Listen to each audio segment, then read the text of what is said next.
өлкөдө пойыздар шығыстан батысқа қарай, батыстан шығысқа қарай жүйткіп жатады. Бұл өлкөдө темір жолдың қос қапталынан басталып, Сахара Сардаланың кіндік тұсы, ұлан ғайыр жазығы көсіліп жатады. Ал пойыздар шығыстан батысқа қарай, батыстан шығысқа қарай зымырап жатады.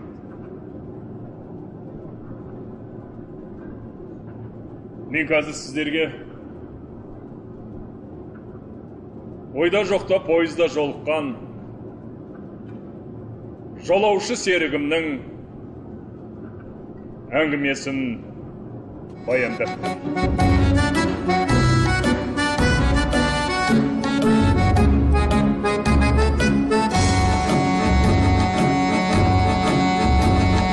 Жаштық бағын арман қоштоғын, тағдыр бізді шоңды қоштоғын.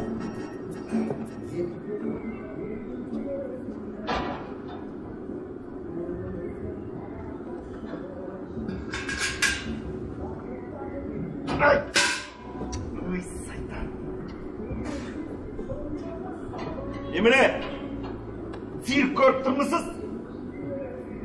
Шынымды кетірмей өтіп кетіңіз. Бұл жерде қашан кетерім белгісіз. Сізді жеткізіп алмақ түгілі. Өтіп кетіңізші деймін, апа. Мен сізге апа емеспін. Енді кімсің? Қызбын. Қыз ба? Қыз болсаң, сұлу мұсың?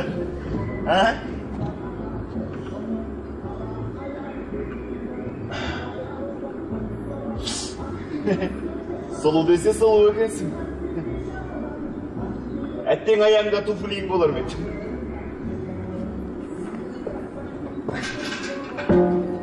Тоқтай тұрыңызшы. Жай ойнап Былай тұрыңыз. Қалжыңдадың ғой енді, тұра тұрыңызшы. Жай соңыңыздан бола ма? Жоқ, болмайды. Соңыңыздан бір жұтым, соңыңыз. Болмайды. Bir жұтым. Шөлдеп кеттім. Машинамды жөндеп.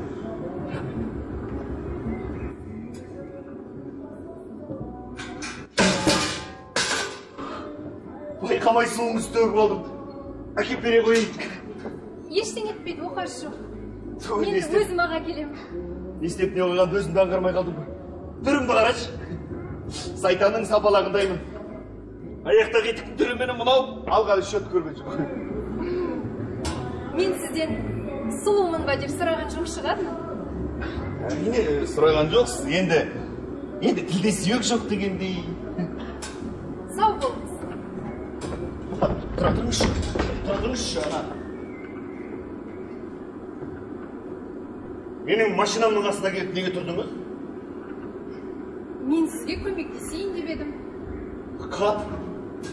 Нағыз шошқа өзім екенмін ғой. Шошқа. Дүниеде мендей топас жан жоқ шығар, топас. Қойыңызшы. Сіз осы ауылда тұрасыз ба? Иә. Тамаша.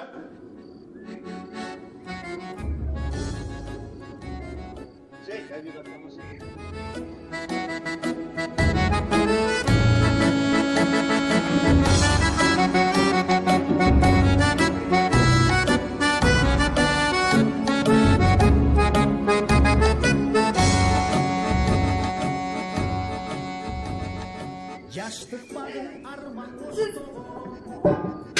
Біздің жаққа жиі кетіп тұрасыз ба? Иә, екінші жиналғанша осы маңда болам. Сонымен танысып та қалдық ғой. Айтпақшы атыңыз кім? Менің атым Ильяс. Ильяс Әлбаев.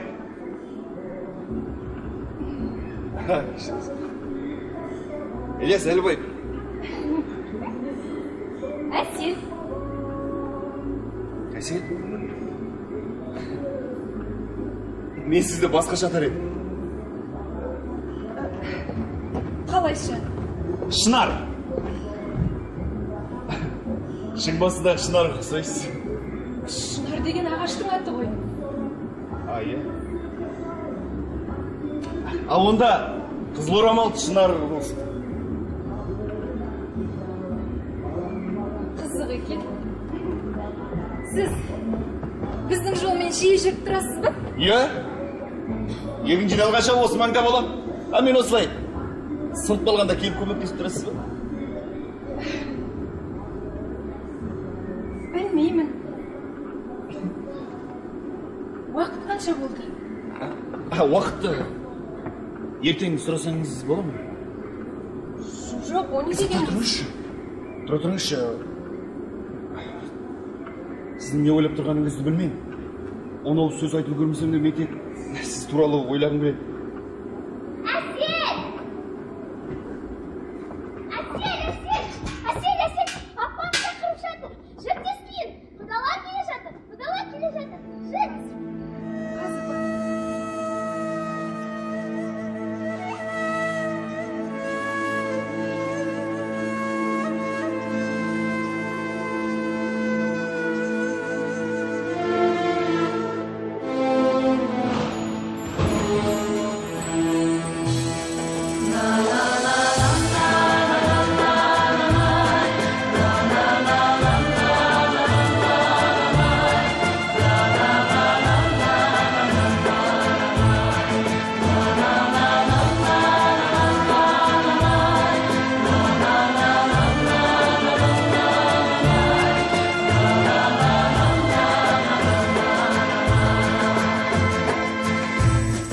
ای ساربان آهسته را کرم جانم میرود وان دل که با خود داشتم با دل ستانم میرود Siz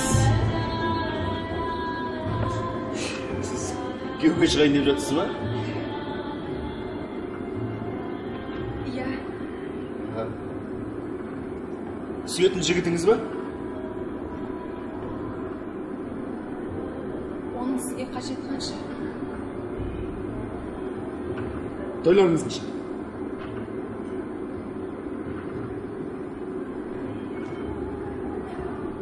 Сұрамаңызшы.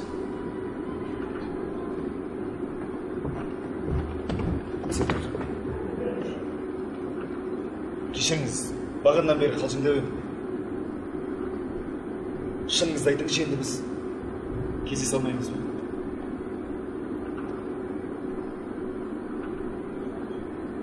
Абзалы сол болар.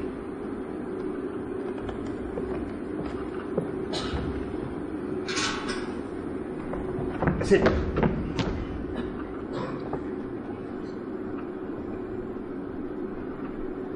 Мен сіз туралы ойлай беремін. Тым болмаса, сыртыңыздан көріп жүрейін. Мен Памирге күйеуге кетемін. Сау болыңыз.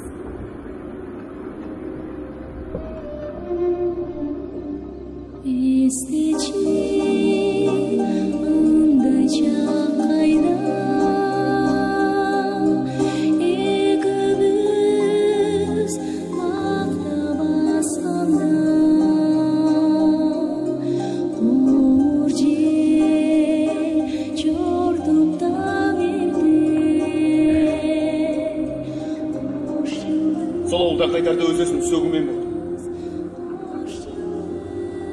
Не керек саған, ақымақ?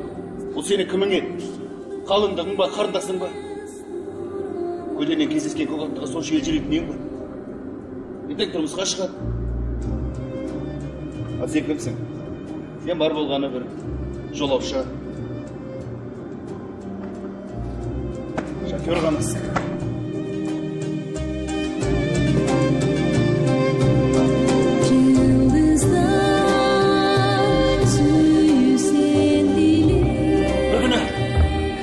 Жұмыстан қайтып келе жатып. Енді су алуға өзенге бұрылғам. Машинамды жол бойына қойдым да өзім су алуға кеткем. Қайтып келсем Әсел. Әсел. Ол мені көрген жоқ. Жол бойындағы шешек атып тұрған қызыл гүлдерді жинап алып, менің машинамның басқышына қоя салып кері жүгірді. Әселдің сондағы кескін әлі күнге көз алдымда. Басында қызыл орамал, үстінде ақ көйлек.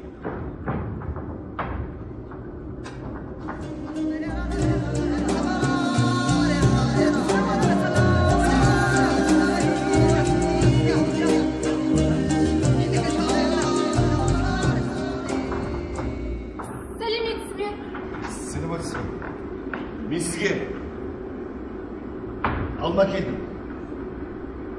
Demi balday.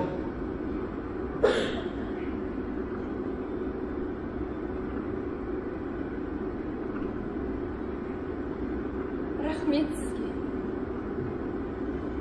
Сен тұра тұрыңызшы.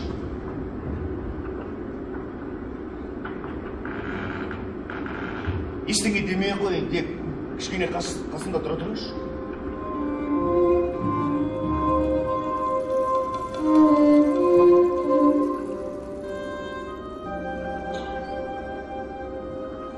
Әсел, жаным менің, қызыл орамалды шынарым. Мен сені көптен сүйем. Өмірде көрмесем де, кездеспесем де, мен сені іздегем. Біле білсең, мен сен жайлы әскерде жүргенді ойлағам. Мен саған ылғи арқа сүйегем. Әкемді НКВД алып кеткенде жанымда жылап тұрған сен болғансың. Жалғыз анам қайтқанда да сен менің қасымда болдың.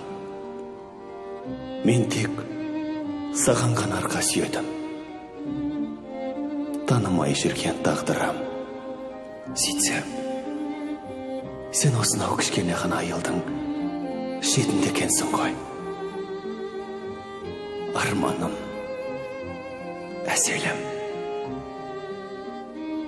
Ильяс, сіз мені кешіріңіз.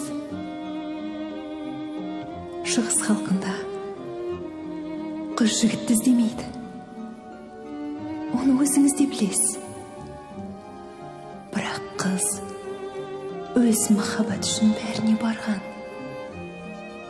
Жанынды құрбан еткен. Енді кім не десе, о десін. Мен сізбен кездескелі бері басқа бірге душар болдым. Мен енді ешкімге сізді айырбастамаймын. Өзіңізді мен бүгін емес, кеше емес, бала болып ес білгелі, қыз болып бой түзегелі білетін сияқтымын. Сіз маған дүниедегі ең жақын адам секілді көрінесіз. Міне, енді сізді өзім іздеп келдім.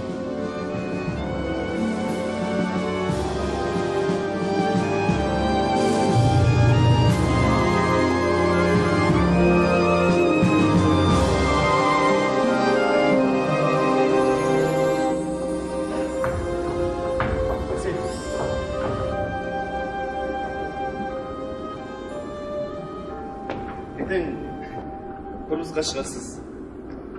Айттырған жігітіңіз бар, білем.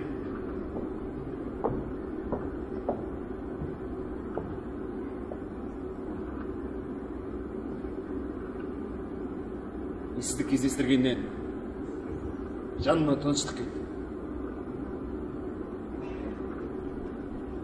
Мен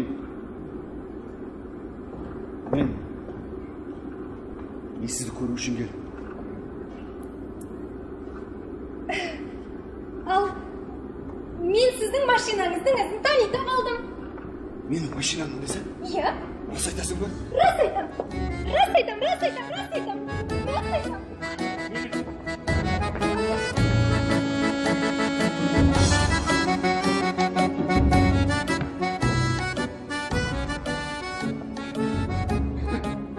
Жүрегімді сүздер. Өзіме қанат біткенде күйге түсті. Әлемде бар дүниеге айғай салды. Жылт біткенді құшақтағым келеді. Мен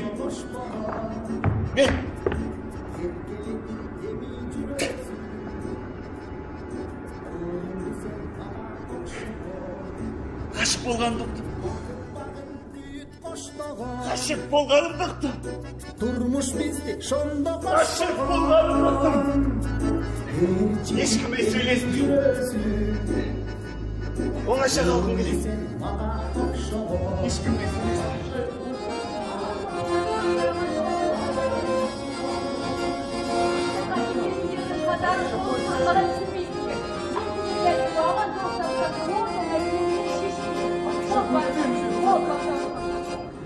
da joktan ettim ay, akılımdan gittim ay, suyup kalıp seni erkin ay.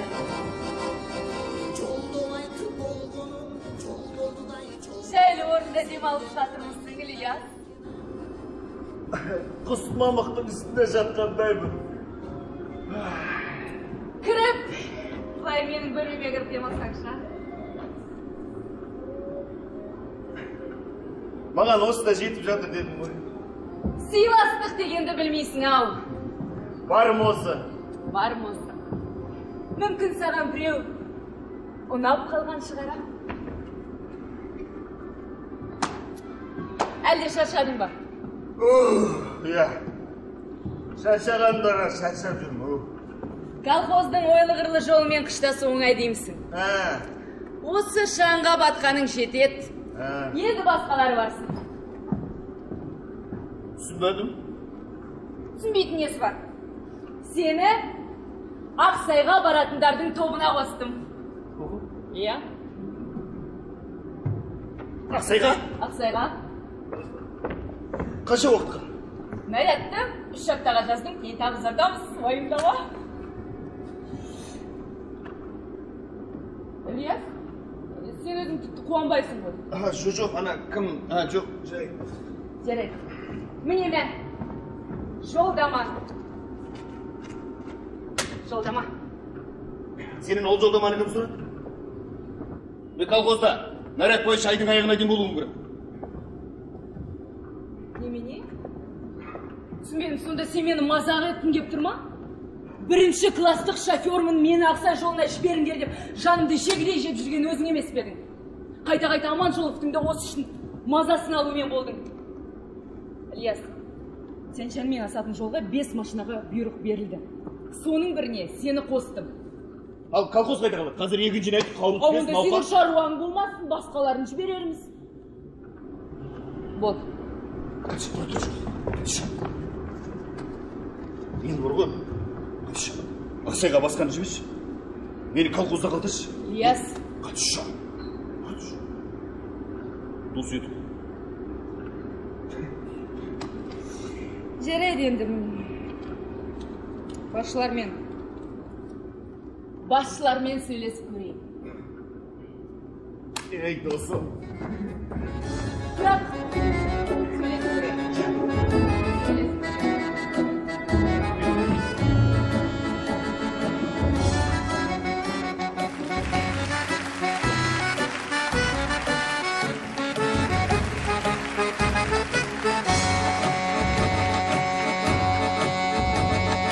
Жаштық бағын арман қоштоғын, тағдыр бізді шондо қошпоғын. Еркелетіп еми жүрөсүң, ұлыңды сен маға оқшоғын. Бақыт бағын күйіт қоштоғын, турмуш бізді шондо қошпоғын. Ерчитіп еми жүрөсүң, ұлыңды сен маға оқшоғын. Апа! Өтіп өтіңіз. Мен сізге апа емеспін. Енді кімсің? Қызбын. Қызбан? Қыз болсаң, сұлу мұсың? Ал оны өзің бағала. Нағыз сұлу сенсің.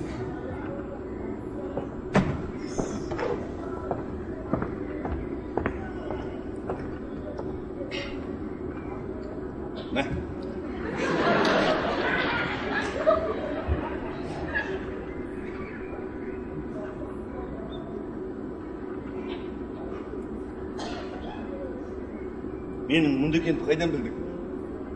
Дүкеннен келе жатып, жол шетіндегі машинаның ізін көрдім. Жүгіріп жеткенім осы. Демек, мен ұмытқан жоқ екенсің ғой. Сен ұмытқан емессің. Есілдердің тек сен ғана Ильяс.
атасына таманса көкпенбек.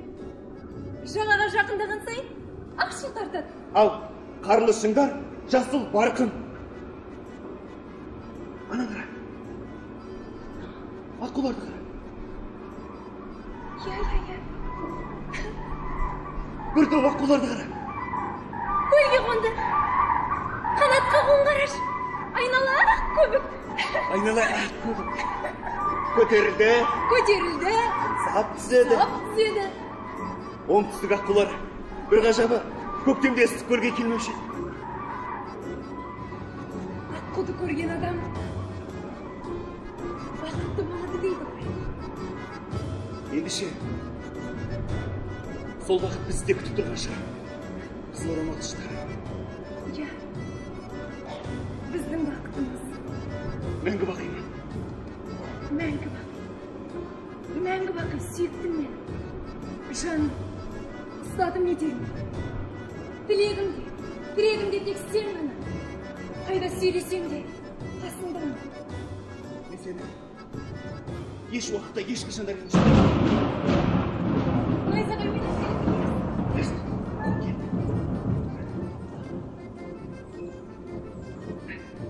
Тауанғарыңғыр жап-жыл сөйтеді.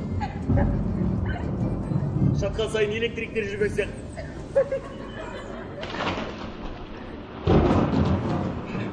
Көктемнің тұңғыш найзағайы.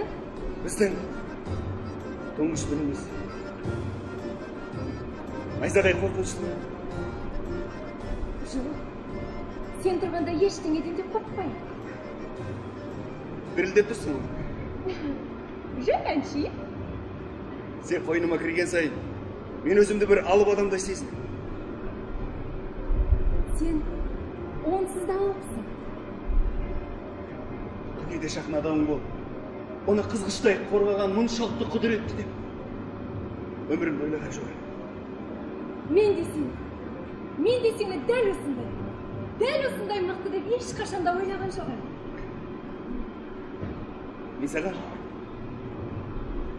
Мен саған ештеңем жоқ екен айтуым керек. Менің үйімнің де күйімнің де бары осы 14-13 ошақ. Енді сенің үйінде осы. Ал менше, менің де мынадан басқа көйлегім жоқ. Ол да мамандай су болып қалды. Ертең саған қызылды жасылды гүлуарынан орамал аламыз. Үлкен орамал. Қазір. Бұл не? Жолаушыларға лайықталған радиоприемник. Сөйлетші кәне. Бұл менде ғана бар. Жоқ, рас. Қазір.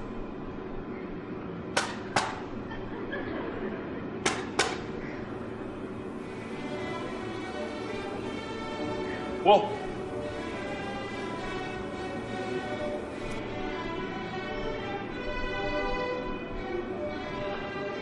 Чистакович.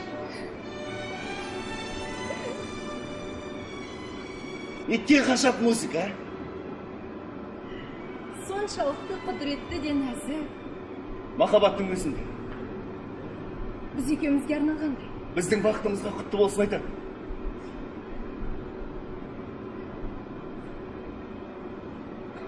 Шолпан. Бұл не? Я. Осы әуен сол туралы туған. Баяғыда бір Шолпан деген қыз болыпты. Сол өзі сұлу, өзі ер мінезді Нұрден деген жігітке ғашық болыпты. Нұрден де Шолпанға ғашық болыпты. Сөйтіп екеуі бақытқа бөленіпті. Бірақ Нұрденге бір зымиян сиқыршы да ғашық болыпты. Сөйтіп Нұрденнің басын дуалап әкетеді де Шолпанды ұмыттырады. Сонда шынымен ұмытып кетеді ме? Әрине жоқ. Өйткені арадан көп жылдар өтеді. Нұрден Шолпан туралы ойлау түгілі атында бірде-бір атамайды. Бірақ Шолпан өз сүйікті жігітін ұмытпайды. Күтіп жүре береді. Ақырында Шолпанның махаббаты сиқыршының дуасын қайтарып, Нұрден өзіне қайтып келеді. Нұрден қайтып келеді? Әрине қайтып келеді. Себебі ол өзі кеткен жоқ қой, дуалап әкеткен.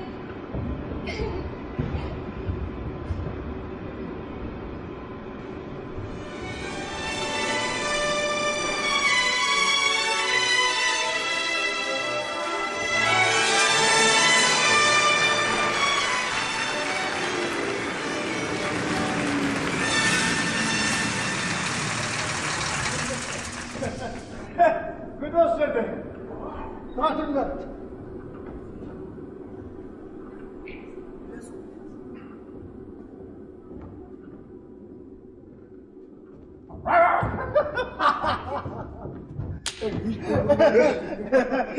Сәлем бердік достым. Сәлем. Әлібек Жантурин. Менің 3 жыл әскерде бірге болған достым, қанды көйлек достым. Әлібек. Анау қасындағы Самат. Класстасың. Қалай, Ілияс? Қайда тұрма қойларың бар, а? Қайда тұрма қойларың бар деймін? Біздің үйіміз міне мынау, 14. 13, оша. Ілияс осындай бар. Сонда не, балаларыңды мұна кабинада өзіресіңдер ме? Балаларымыз кабинада, өзіміз бортта. Ілияс, бұның жарамайды. Сен бар ғой? Бүгіннен бастап, біздің анау асудағы ескі үйімізге жайғас. Біз әйеліміз екеуміз Рыбачыдегі жаңа үйімізге көшеміз. Рахмет саған, досым. Иә. Рахмет саған, досым. Досым, сен бақытты болсаң болды. Рахмет. Шақыраты жігіттерді. Үмітіме. Жігіттер. Кесіңдерші.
Жаштық бағын арман оштоғын, тағдыр бізді шондо қошпоғын.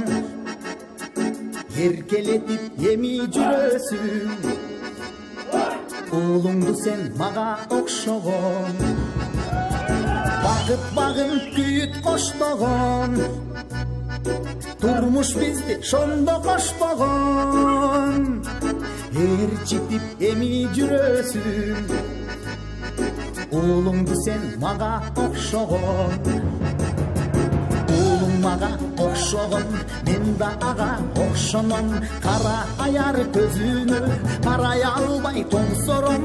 Аттың көзгө жашалым, аттың кантип кече алам. Кантип эми экөөңдүн кабырыңа жете алам. Балаң маға оқшоғын, мен да аға оқшоным. Қара аяр көзүнө қарай албай тоңсором. Аттың көзгө жашалам, аттың кантип кече алам. Кантип эми экөөңдүн кабырыңа жете алам. Сүйүү дастан ким бар созбогон, сүйүү таңын ким бар тоспогон. Байке десе сыздай жүрөгүм, улуң сенин мага окшогон. Сүйүү ырын ким бар созбогон, толкундаймын кайра козголон. Байке десе ыйлайт жүрөгүм, улуң сенин мага окшогон.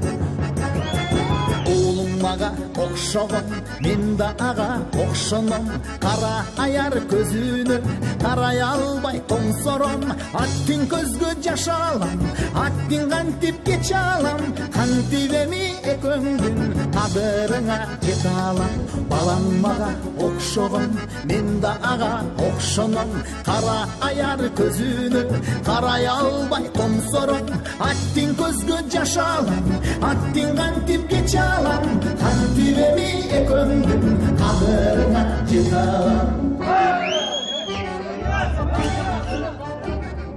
Сонымен олар Асудағы база маңында кішкене үйге келіп орналасты.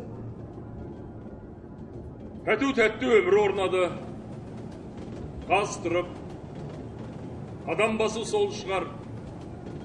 Үй іштеріне майда шүйді алып, дүние жия бастады. Көп замай өмірге нәресте келді.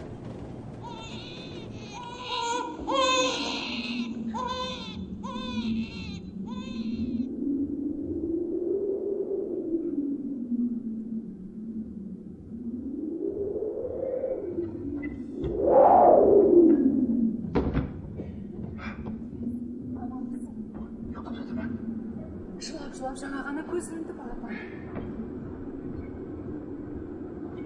Бұрын, ондай жоқ еді өтекте. Өзім де аңтамын. Дәрігерлік дені сау деп отыр.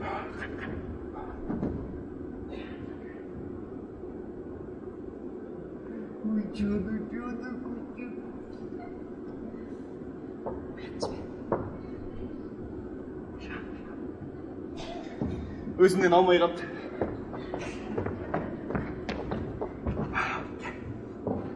Кеше бар ғой, 6 рет күлді. Бала 2 айға жетпей күлмейді деуші, сендек тасың ау. Өсенбесе өздерге көрсін, шей қатып күл. Өй, оларды айта береді, сен бейді екесің. Сендей тасың ау. Шүкір әйтеуір, үйіміз бар.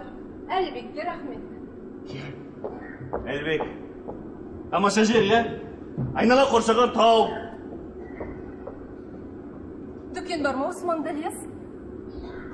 Жаным, дүкен түгілі бей алаңы бар бұл жерде, бей алаңы.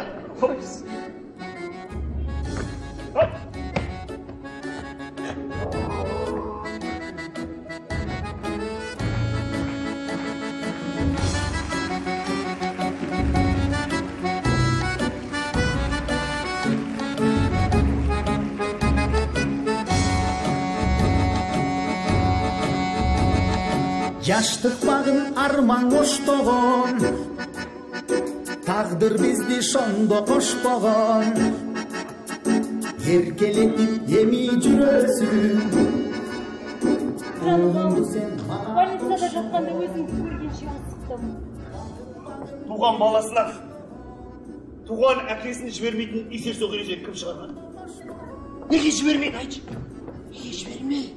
Кімнен жасырады, айтшы, кімнен? Ал менің ештеңе жасырым келмейді, естеймісің, ештеңе! Сәй! Қалға! Естеймісіңдер! Сәй! Болдым! Болдым! Құс қанатты! Тұлпарым келді өмірге!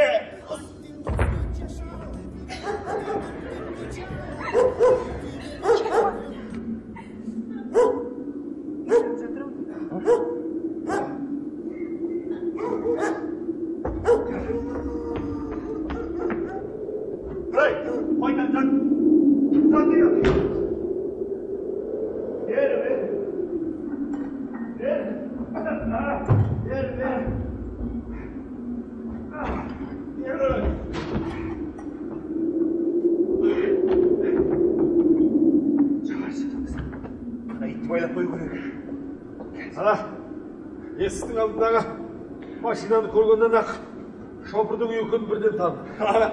Шопырдың үйін ауызда таниды ғой, төрлетіңіз. Жоға, менің шопырым машинасында қалды. Тоңып қалмаса жарыр еді. Өзіңіз кім боласыз? Мен жол жөндеуші. Байтемір Аққұлов деген мен болам. 5-ші участке менікі. мына жердегі ғой. Менің атым Ильяс. Анау жатқан менің балам Самат. О, Самат деген... Самат Ильясович. Самат деген әйгілі адамның аты. Иә. Дүниеге келгенде 10 күн болды. 16 сағат 43 минут және бар. Біраз жасқа келіп қалған екен, а? Саламат барсыз ба? Алла кісі менің әйелім Әсел. Қош келдіңіз. Келіңіз. Келіңіз. Кеше Самат 6 рет күлді. Ай, Самат десе Самат екен.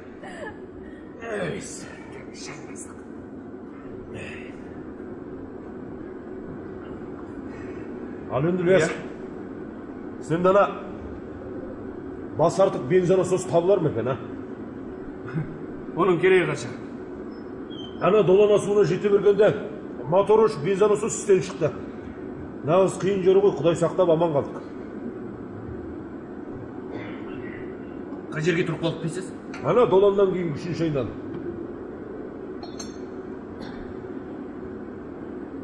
Бензонасос болса бітті.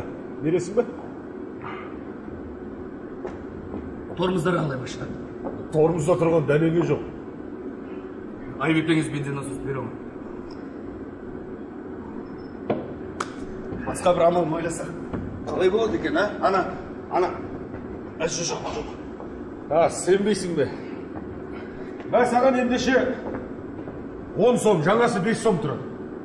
Сіз мені кім деп тұрсыз? Ақшаңыз не? Басқа бір амал. Жасыратын жоқ. Не дерімді білмей тұрмын. Сіздің атыңыз Байтемір ме? Сіздің ана ескі машинаңызды бар ғой? Буксир қалай? Бітті шаруа. Есің дұрыс та? Доланнан буксирмен қалай өттексіз? Шынжы саламыз арасында бітті. Ойбай, оның үсті тола жүктеймін мен саған. Тіпті жақсы. Онда тіпті жақсы. Сен бүгін ауа райына қарасаңшы. Қар жаңбыр аралас, көктайғақ. Көктайғақ болса мейлі. Арасына шынжы саламыз, бітті шаруа. Онан да бензонасосты ауыстырғаннан оңайы жоқ деймін мен саған. Бензонасосты бере алмай. Ол бар ғой. Сен баруың жөн емес қой. Сен басқармада осы қауіпсіздеумен келеді білесің бе? Олар егер бар ғой, егер бұл іске асса, мен бар ғой, мен кейін айтамын. Кеттік па? Қызық жігіт екен, а? Мінезім осы. Кеттік енді. Қарашора жесоросы көз алдыңа тартылар, бір көрген соң түнгі челін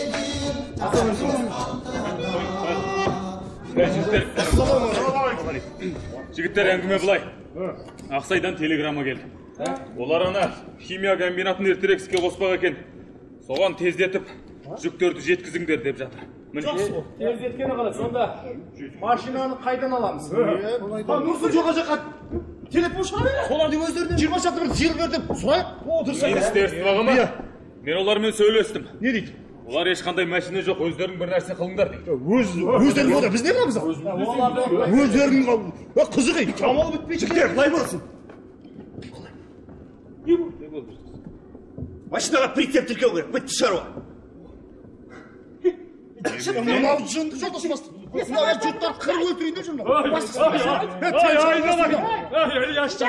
Ай, мен машина айдай бастағанда сен мынандай кім ішкендей болады.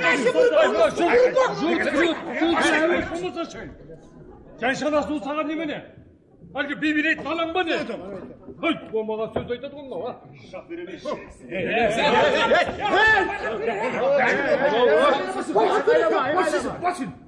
Қойшы ана, ананы кім шақырып кетсек? Асықпай түсіндіріп айтшы, қалай өтесің асудан сонда? Түсіндіретін несі бар? Жолы саман жол.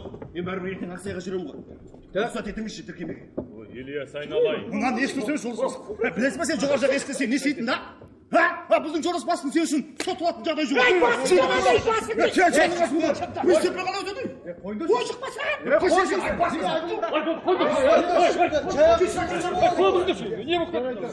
Ильяс, айналайын.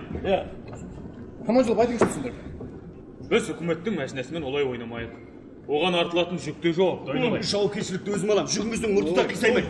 Егер бірдеңе болса айлығынан ұстап қалыңыз. Айлығың әбде қалсын. Бізге сенің өмірің қымбат.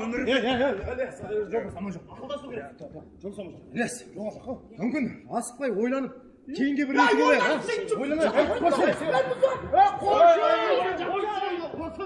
мына біреуін шақырған. Мүмкін ойланармыз, ойланып пішкен том кетті болмыз. Ілияс айналайын. Бұл жерде бастықтардың ешқандай кінәсі жоқ. Олай ойлама. Әлбек дұрыс айтады. Біраз ойланайық. Ойланып шешейік. Ойланып, не дейді, жүріңіз. Бір телефон шашып болды. Бұның әкесі құдай. Не біле қой мен? Әкесін айтам ба?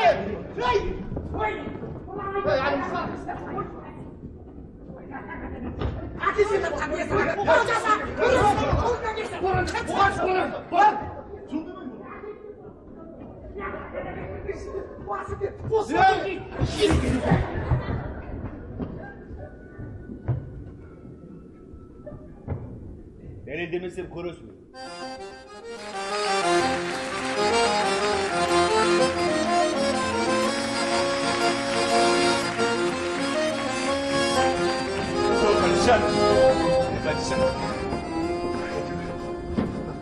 Сені іздеп жүремін. Жұмыс аяқ бітті, кетем. Кешірмегенің бе? Нені? Енді ана. Жүр шығарып салайын.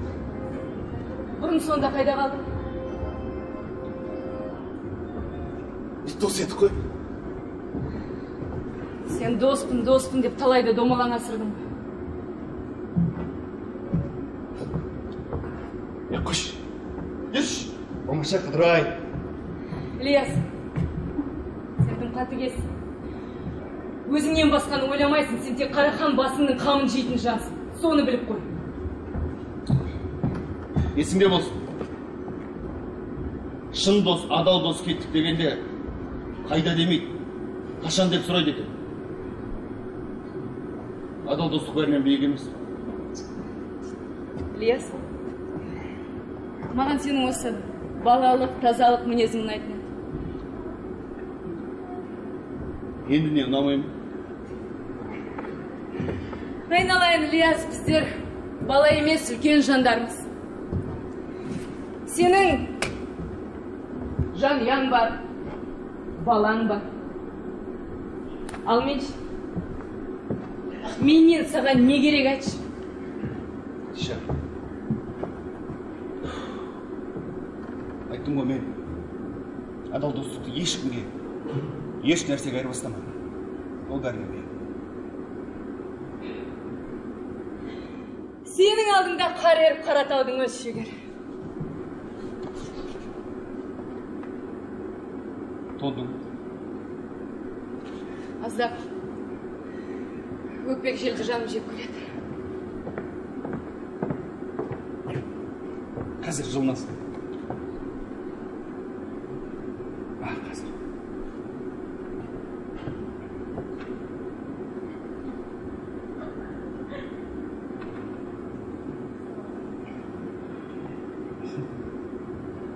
Сенде бір өтінішім бар. Өтініш. Жолдама жайым. Қадеш, бәрін білесің, әлбетте. Бол. Жетеді. Мені осы ақымақ еткенің жетеді. Баяғыда колхозға жазып бергеннің ақыры не болды?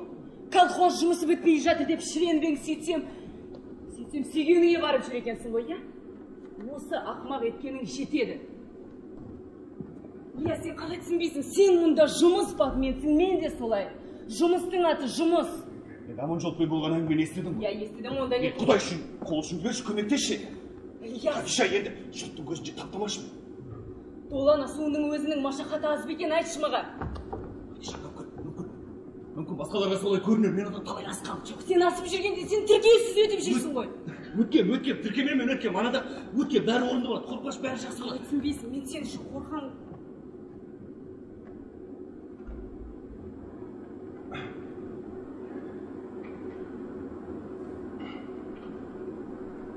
әлі де қорқамысың?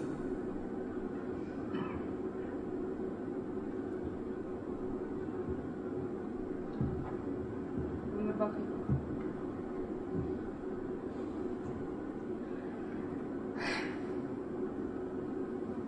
Жарайды. Саған қарсы тұруға дәрмен жоқ менде.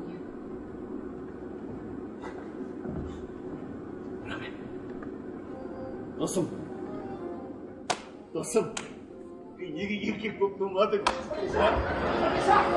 Хадиша! Сен Ілиястың әлі қайтпағансың ма?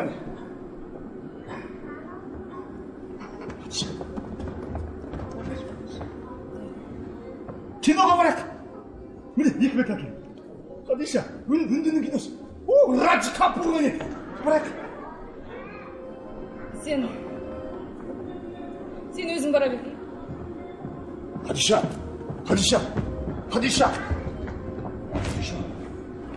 Не болды енді, не болды? Ертең сөз қаласың. Кино.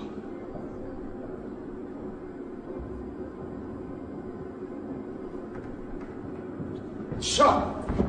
Ходи!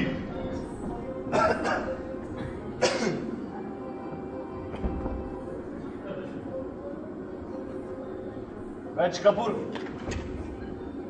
Қай.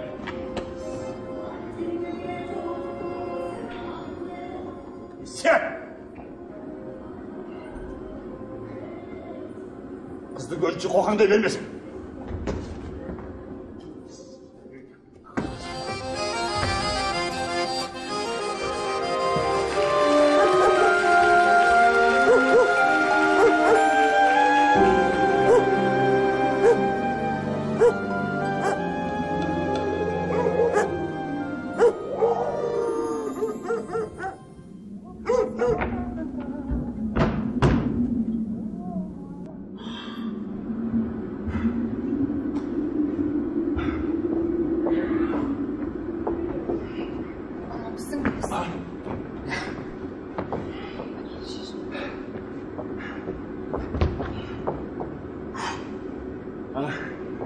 Саған не болды? Суда әлдеқашан жыртық қойған журнамысың?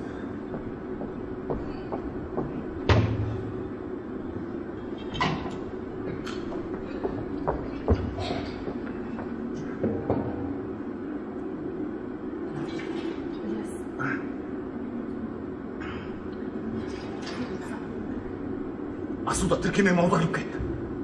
Тіркемесі несі? Темір көк темір 12-38. Қандай болса да бәрібір емес пе?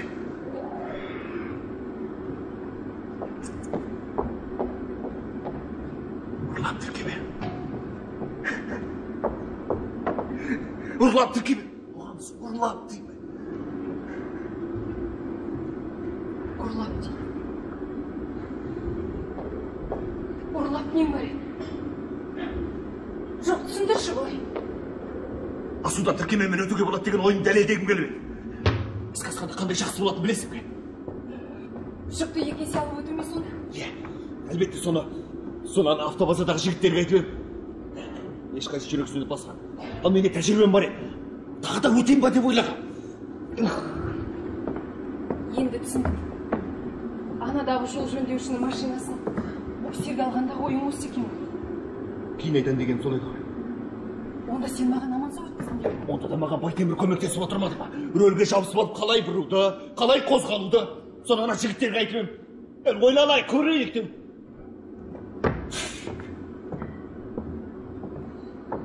Осыншама қиыншылықпен өткендеріңді айтып пе? Неге? Демек алдағансың. Иә, жасырғаным рас. Алдаудан айырмасы қанша, Ілияс? Жүктерді қалай ұрлап жүрсің? Қайдағы жүк тұрлаған жоқпын мен. Тіркемені. Қағазды вахтерға көрсеттім де, сосын тіркемен жалпы толанға жағыс жедік. Одан кейін бұрғы тіркеме біресе ауылдық машина соқ, біресе шарт соқ, әрең жүрді. Төмен түсерде торымыз тыңдамай, 2 қолым ағаш болып қарысып қалған, бір асудан бір асу. Әбден діңкелеген кезде мотордың да үні шығып, сол кезде прицеп жарғы кеп соқты.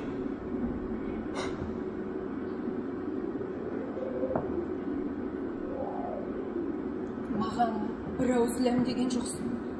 Мен ақылдаспадым. Ол әйелдердің араласатын сен емессің. Жоқ. Бұрын сен менен ештеңе жасырмаушың, Ілияс. Ой, алдадым, өтірік айттым, ал! Енді не қылып жүрсің? Не істейсің сол? Автобасыға бар. Қалай прицепсіз бе? Барғасын. Бармайын! Бармайын да айтпаймын. Айтуға міндеттісің. Не бетімен барам, айтшы, не бетімен барам? Кешіріңдер, қателестім, аяқтарыңа жығылайын дейін ба? Ойларына келген сесін түкірдім бән. Бұл ісің адалдыққа жатпайды. Немене? Иә. Тіркеме сенікі емес. Автомашина да сенікі емес.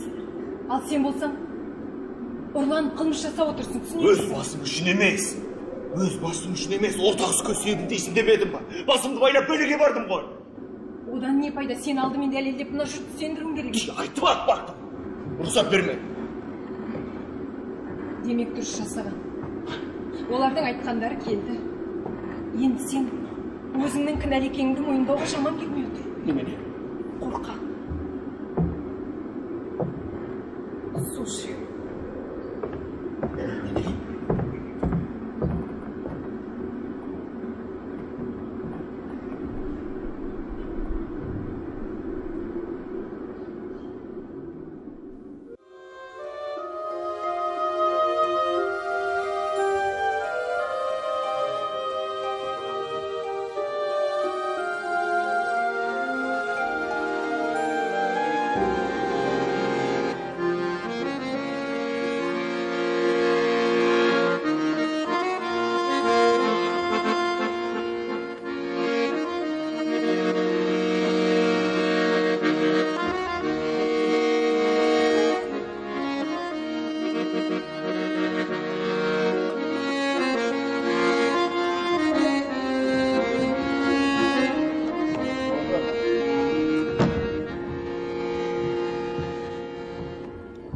Шеф! Стоп! Ал. Соны мене таптың. Сайдан алсын бәрінде. Тым болмаса, сіресілік қада жібермеген қараш. Ондай әңгіме болып еді. Оған да дайын. Неге маған албасы бұрды қойман, а? Бірінші класстық шофердің куәлігімен еден жууға даяр. Оттамаша аузыңа келгенде. Қайта, ішкі рейске қалдырған үшін жігіттерге рахмет айтпайсың ба? Бәрі сен жақтан сөйледі. Рахмет? Не үшін? Айтшы, не үшін мен рахмет айтуым керек? Қораға кіргенде айладағы адамдай жүргенім үшін бе? Әлде ешқайсының кекірейіп, амандаспаған үшін? Әлде мұнан үшін бе? Менде осы үшін жігіттерге рахмет айтуым керек пе? Әлбек, мен жазығым не? Менің ортақ іске себін дейсін дегеннен басқа менің не жазығым бар еді? Өтірік! Беше! Ортақ іске себін демек түгілі апатқа ұшыраттың. Өйткені идея өзіңдікі. Батыр көріңін келді. Ал, кім бұл? Масқара болып шыға келді. Ақымақ. Енді басқармадағылар тіркеме деген сөз ауыздарына да алмайды. Сенің кесіріңнен.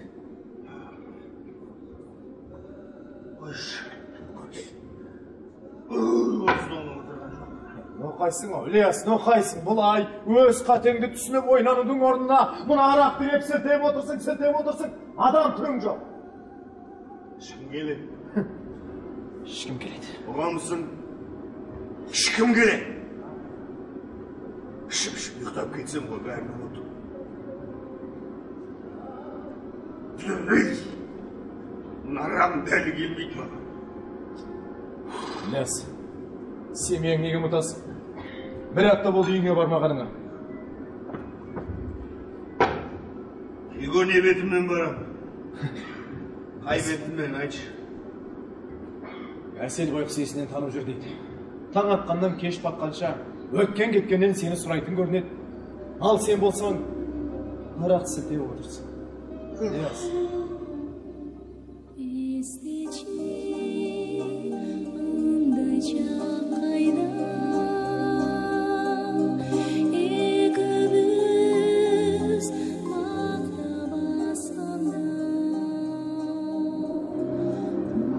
Сорлы бишара болғаныма өзгенің күйзелгенін жек көрем.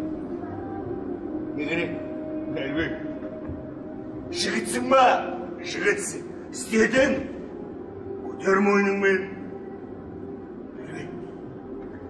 Шеп ұйықтап кетсең ғой. Бәрін ұмытып.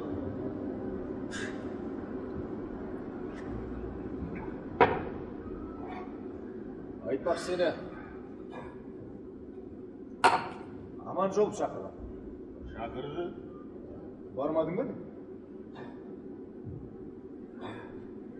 Бармайым да. Ақмақ. Бекер бармағансың, бекер! Оға мен керегім қанша. Керегім қанша. Жасыратын жоқ. Біз жігіттер ақылдасып, тіркеме туралы әлде ойлансақ па деп жүрміз. Сен аздап бүлдірдің. Жарайды, мәселе онда емес. Дегенмен мынандай пікір еді. Ең алдымен, тіркеменің өзін алайық, тормызын қайлау керек. Машинамен арасына. Арасына. Ол оңай. Ар жағын айтшы, ар жағын. Содан, аман жолып, алдымен тәжірибе рейсін байқайық деген. Сені сол үшін де шақырған болады, Ілияс. Оған мен керегім қанша. Алғашқы тәжірибе рейсін өткізуді досың Әлбекке тапсырды. Мен аман жолып екі адам болып барайық. Тіптен оңай болады дедім. Тағы да, әзілдеп тұрсың ау. Жоқ, ол қарсы емес, рас айтам. Ілияс. Сонда сен, мен бармақшысың? Сені мен 3 жыл әскерде бірге болған досыммен. Мен де сен туралы аман жолып айтқам. Ол мақұлдады. Мен ме? Иә. Қарасың ба? Ілияс. Екеміз барам. Сәтсіздікке ұшыраған досыңды ақтағың келеді. Жоқ, олай емес. Екеміз барсақ, тіптен оңай болады. Маған қамқор болмақсың. Жоқ, Ілияс, асудан. Мені буксирге Жоқ, алмақ. Ілияс, екеміз бір-бірімізге серік боламыз, сен түсін. Аман жолып қарсы емес, ең бастысы.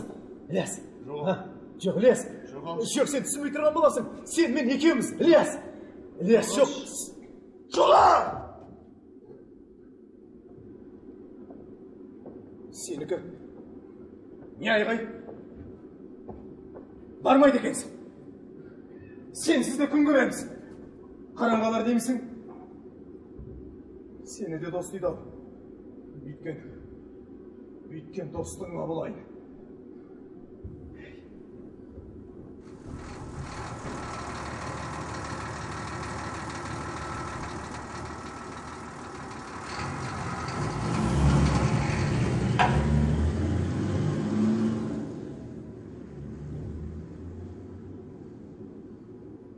Миша! Эй, Миша! Ойнашы!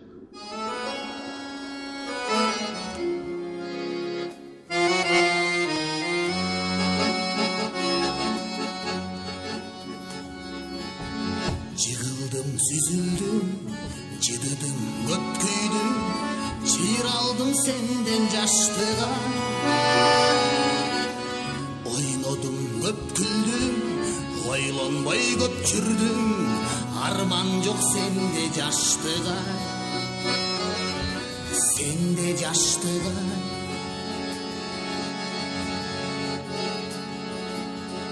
Unutqus күн қалды, uyqusuz түн қалды, өткүндөй белең жаштыгай.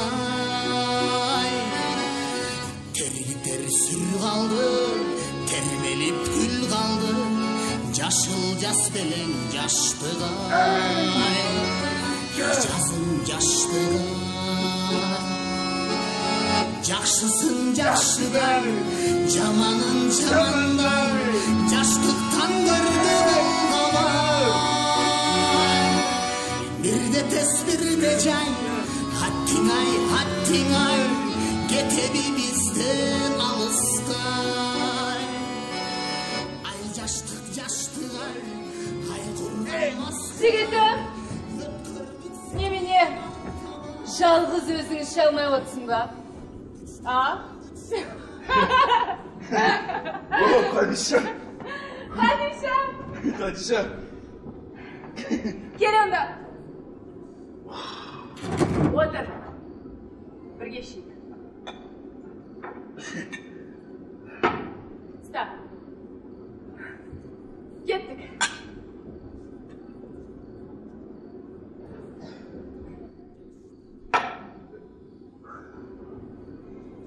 Сені мықты деп жүрсем.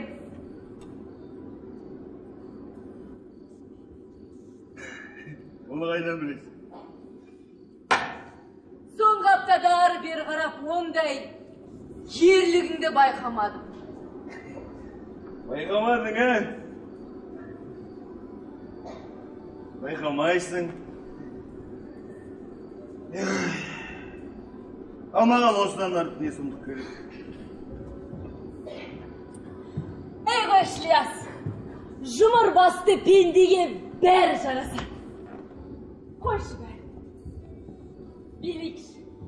Айтпашы, мен...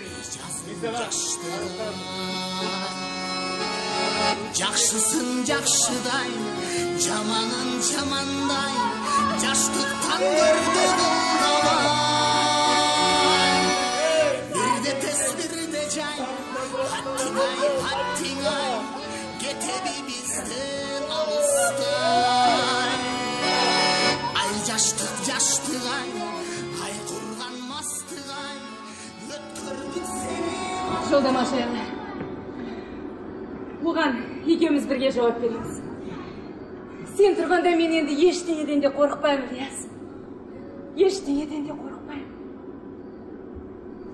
Мен ұқпадым. Ілияс, ұқпайтын несі бар.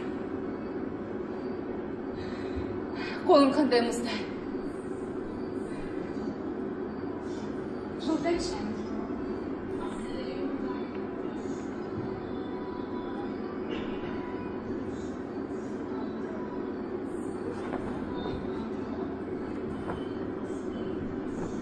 Мен кеттім. Үйге келдім.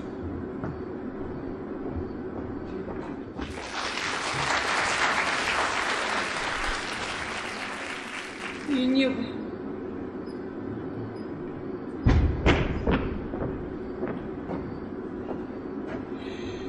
Келдің ба? Сен енді ешқайда да кетпейсің. Мендіксің, Ілияс. Мендіксің. Маған енді ештеңенің де керек жоқ. Тек сен. Сен керексің. Сен!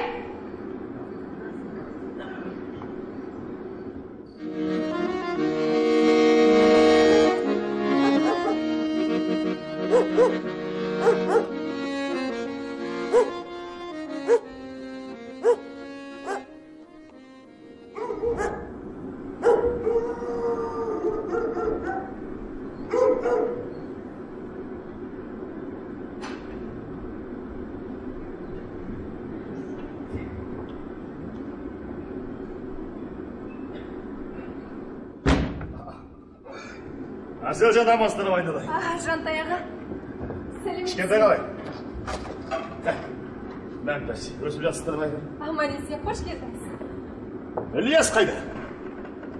Ілияс жұмысқа кеткен, қазір келер. Қалай? Ол бағана кетіп қалған?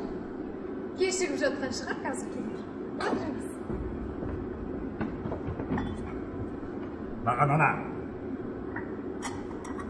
Хадиша сұлу екеуі ішіп отыр еді. Қара басып, мас болып қалмаса жарар еді. Ілияс.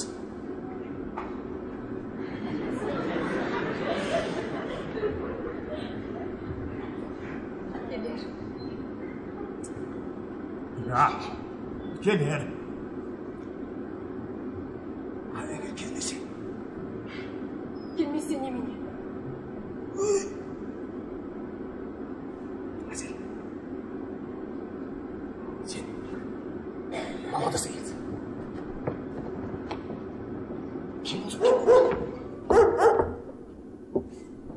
жылжи.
Аман мısın Ілияс?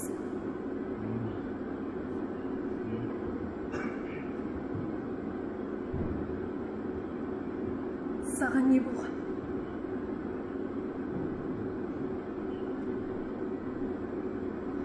Пунктта қалған шығарсың шешім. Қоя тұршы.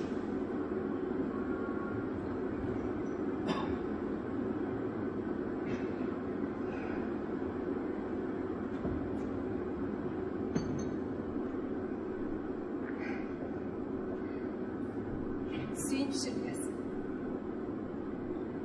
Біздің заман қазір қас тұратын болды.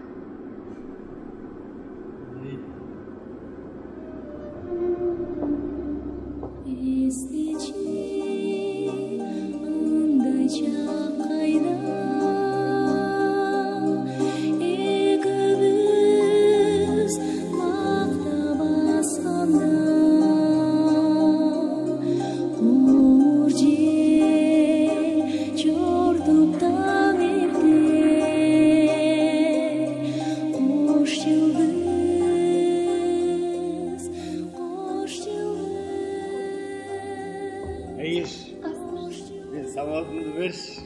Әкең көрсін. Ботам, кем кеші, ботасы.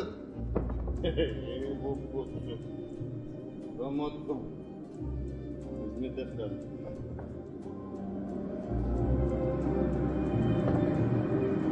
Құлап аларсың. Келіп сөзді. Өзіңіз.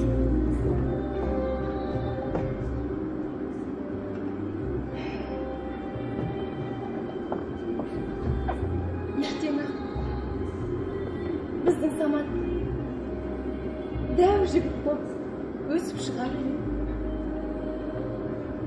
Сол кезде мамасының қолы босайды. Сонда мамасы күні-түні зерігіп жалғыз отырудан құтылады.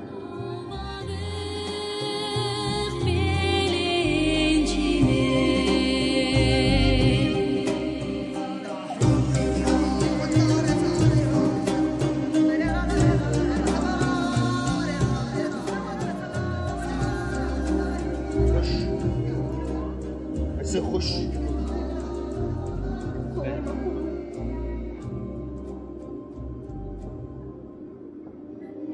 Сонда мүмкін бәрі де өз орнына келді.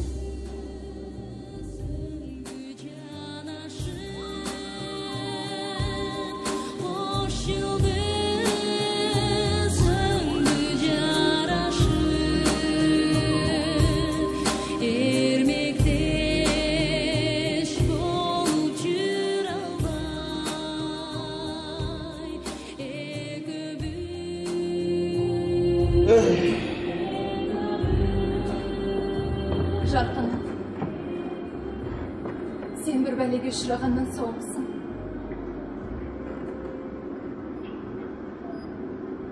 Неге ұшырағанын білмей жүрген шығарсың? Жоқ, оны білем ғой. Бірақ бірақ сен басқаша бір өзгеріп бөтен бөгде адамға ұқсап барасың. Әйтеуір бұрынғы Ілияс емес. Әсел, саған бірдеңе айтайын деп едім. Иә, айтшы. Айтайын дегенім,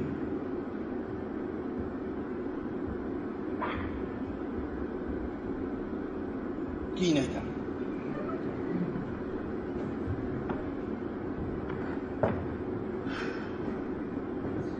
Қайда барасың?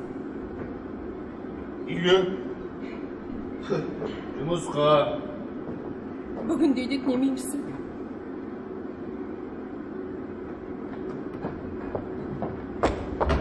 Ілияс, тым болмаса бізбен бірге отырып тамақ ішіп кетсеңші. Уақыт жоқ.